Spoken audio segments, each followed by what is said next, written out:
श्री राधा रानी के भक्त की कथा। एक बार 3 साधु थे जो बरसाना की ओर जा रहे थे। उनमें से एक साधु जो वृद्ध था वह कहने लगा कि मैं अब यमुना किनारे आसन लगाकर रहूंगा। तुम दोनों जवान हो इसलिए तुम दोनों आगे चले जाओ। जब दोनों युवा साधु चलते चलते बरसाना के निकट पहुँचे तो कहने लगे कि अब हम श्री जी के गांव में पहुँच जाएंगे। एक तरह से हम राधा रानी के मेहमान हुए, इसलिए हम बरसाना में भिक्षा नहीं मांगेंगे। राधा रानी के मंदिर में आरती के समय जो प्रसाद मिलेगा वह ही खा लेंगे, और अगर कोई भोजन करवा देगा तो कर लेंगे, अन्यथा किसी से मांगेंगे नहीं। दोनों साधुओं ने मजाकिया लहज में ऐसा कह दिया। मंदिर में पहुंचकर राधा रानी के दर्शन किए, मंदिर में आरती देखी और उत्सव का आनंद लिया। दोनों ने सोचा कि राधा रानी के मेहमान हैं इसलिए तो भिक्षा नहीं मांगेंगे, इसलिए बिना भोजन किए ही सो गए।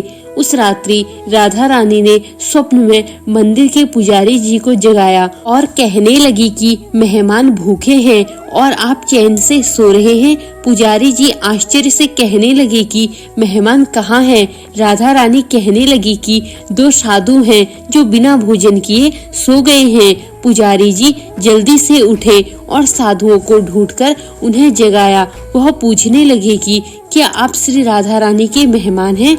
पुजारी जी कहने लगे कि आप उठकर बैठो, मैं आपके लिए अभी भोजन प्रसाद का प्रबंध करता हूँ।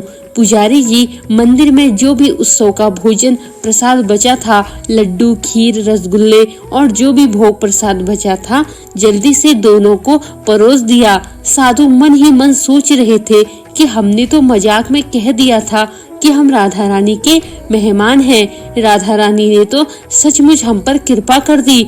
भरपेट भोजन कर दोनों साधु राधा रानी का ध्यान कर सो गए। तभी दोनों साधुओं को एक ही समय पर एक जैसा स्वप्न आया। दोनों ने सपने में राधा रानी आई और पूछने लगी कि भोजन करके आपको तृप्ति हुई? दोनों साधुओं ने हाँ में हामी भर दी। राधा रानी मुस्कुराते हुए कहने लगी कि पुजारी जी ने तुम दोनों को भोजन तो करवा दिया है, लेकिन पान के बीड़े का प्रसाद देना ही भूल गए हैं। राधा रानी ने दोनों के सिरहाने पर पान का बीड़ा रख दिया। स्वप्न के बाद दोनों की आंख खुल गई तो सचमुच पान का बीड़ा अपने सिरहाने पर पाकर दोनों विस्मित थे।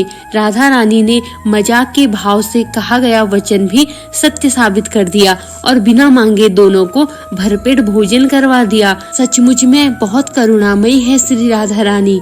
बोलिए राधे राधे। धन्यवाद।